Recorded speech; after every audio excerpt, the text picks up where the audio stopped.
I want to give you an opinion based on us spending a lot of time in Argentina recently. I think the police investigation, the prosecutorial investigation into Liam Payne's death, they were looking for scapegoats.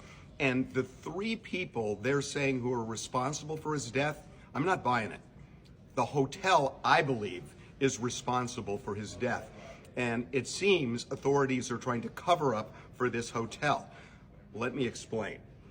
When Liam was put in his room by the hotel employees, there is no doubt in my mind he was going to try and escape the hotel from the balcony.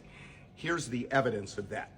You know that he was found in the lobby where three of the hotel employees grabbed him by the legs and arms, and he was being disruptive, no doubt, but he was conscious.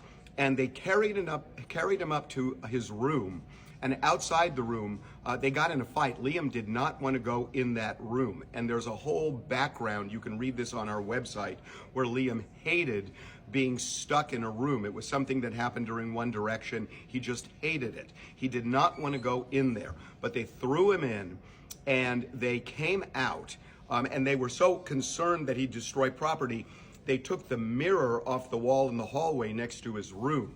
So why do I say that he was going to jump off the balcony or jump somewhere to get out of the hotel?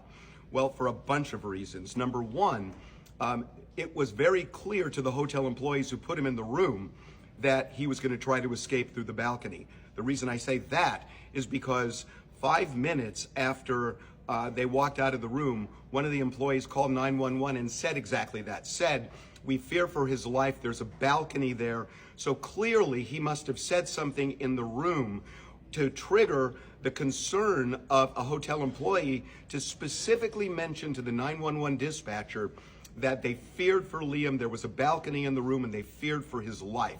Yet they left him alone in that room. Now, we know this, that when his body was found, there was a hat nearby, and he had a kind of a backpack strapped to his shoulders. And that was clear that he wasn't wearing that when he was thrown in the room. So he was no doubt trying to leave.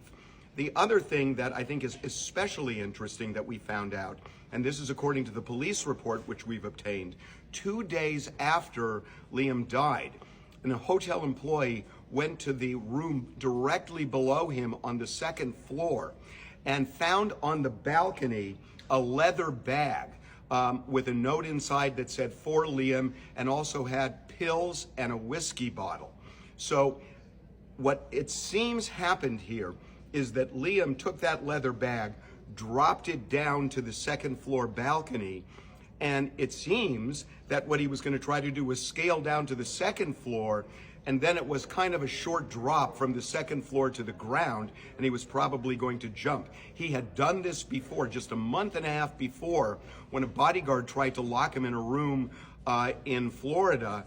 Liam took a garden hose and scaled down from a balcony. So this is something he did, and it seems pretty clear that's what he was doing the day he died. So the question, who's responsible for this? A friend who allegedly abandoned him 40 minutes before he left, when there was no real evidence that he was going to harm himself or accidentally die. That friend is responsible.